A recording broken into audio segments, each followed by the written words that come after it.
হাইকোর্টের আদেশকে অমান্য করে ও সরকারি নিয়ম নীতিকে বৃদ্ধাঙ্গুল দেখিয়ে মিথ্যা হলফনামা জমা দিয়ে পঞ্চায়েত নির্বাচনে জয়ী হওয়া কোকিতল জিপির ৮ নং গ্রুপের সদস্য 10 সন্তানের জনক বাহারুদ্দিনের সদস্যতাকে বাতিল করা সহ তার বিরুদ্ধে আইনি ব্যবস্থা গ্রহণের দাবি জানান শ্রীভূমির বিশিষ্ট আইনজীবী কামরান পাশা। এই উপলক্ষে আজ বিশিষ্ট আইনজীবী কামরান পাশা এক ভিডিও বার্তায় জানান যে সদ্য সমাপ্ত পঞ্চায়েত নির্বাচনে পাথারকান্দি বিধানসভার অন্তর্গত লোয়াইপোয়া আঞ্চলিক পঞ্চায়েতের কোকিতল জিপির ৮ নং গ্রুপের সদস্য পদে জয়ী হন অভিযুক্ত বাহারুদ্দিন। আসাম পঞ্চায়েতের আইন ধারা ১১২(২)(এ এবং রুল ৬২ মোতাবেক যদি কোনো ব্যক্তির ১৯/৩/২০১৮ তারিখের পর জন্ম দেওয়া জীবিত সন্তানের সংখ্যা ২-এর অধিক হয় তবে সেই ব্যক্তি নির্বাচনে প্রতিদ্বন্দ্বিতা করতে পারবেন না।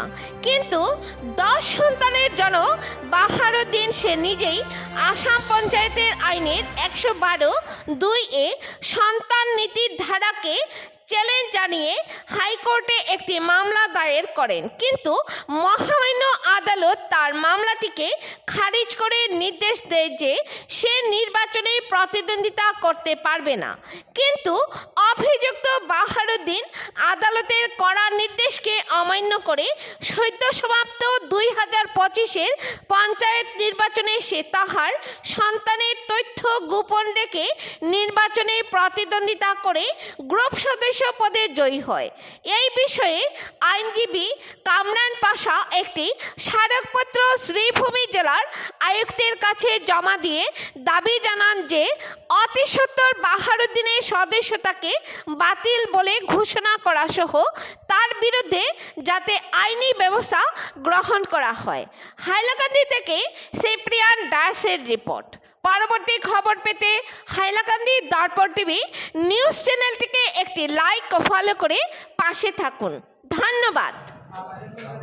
করিমগঞ্জ অর্থাৎ শ্রীভূমি জেলা উপায়ুক্তর মারফতে একখানা আমি আবেদন ইতিমধ্যে জমা দিয়েছি যে গত পঞ্চায়েত নির্বাচনে আসাম পঞ্চায়েত নির্বাচন ২০২৫-এ কোকিতল জিপি থেকে ৮ নম্বর ওয়ার্ড থেকে বাহারুদ্দিন নামের এক ব্যক্তি যিনি এবার নির্বাচনে প্রতিদ্বন্দ্বিতা করেছেন, সেই ব্যক্তি সেই নির্বাচনের নিয়ম অনুযায়ী আসাম পঞ্চায়েতের ধারা ১১২ সাবসেকশন 2 এবং subclause A rule 62 Assam panchayat rule constitution মোতাবেক যদি কোনো ব্যক্তির ১৯/৩/২০১৮ পর তৃতীয় সন্তানের জন্ম হয় তাহলে সে নির্বাচনের জন্য যোগ্য নয় বা সে নির্বাচনে প্রতিদ্বন্দ্বী হতে পারবে না।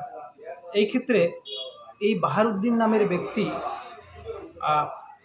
যিনি যার আরেকটি সন্তানের শেষ সন্তানের জন্ম হয়েছিল ১৮/৯/২০১৮, এই তথ্যটি সমস্ত কিছু তথ্য বেরিয়ে এসেছে যে ২০১৮ ইংরেজিতে এই বাহারুদ্দিন নিজে গুয়াহাটি মহামান্য উচ্চ ন্যায়ালয়ে একটি রিট পিটিশন করেছিলেন, যার নম্বর হচ্ছে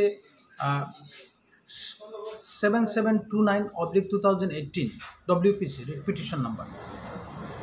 সো সেই রিট পিটিশনে উনি নিজে উল্লেখ করেছেন ওনার 2জন স্ত্রী রয়েছেন এবং প্রত্যেক স্ত্রীর 5 জন করে সন্তান রয়েছেন। সেই মোতাবেক ওনার পরবর্তী সন্তান 18/9/2018 ইংরেজিতে জন্মগ্রহণ করে, অর্থাৎ 19/3/2018 ইংরেজির পর উনি সেই ক্ষেত্রে মামলা করে চেয়েছিলেন যে 2018 বিধানসভা নির্বাচনে লড়ার জন্য মহামান্য আদালত যেন ওনাকে পারমিট করে, কিন্তু মহামান্য গুয়াহাটি উচ্চ ন্যায়ালয় সমস্ত কিছু শুনে ওনার মামলা খারিজ করে দিয়েছে। খারিজ করার সাথে সাথে এটা স্পষ্ট হলো যে উনি নির্বাচনের জন্য যোগ্য নয়। তো এই গুয়াহাটি উচ্চ ন্যায়ালয়ের মামলা এবং ওনার সন্তান নীতি যেটা সন্তান নীতি রয়েছে আসাম পঞ্চায়েতের, সেই ক্ষেত্রে সমস্ত কিছু গোপন করে একটা উনি শপথনামা দিয়েছেন যে ওনার কোনো সন্তান 2018 19/3/2018 পরে জন্মগ্রহণ করেনি।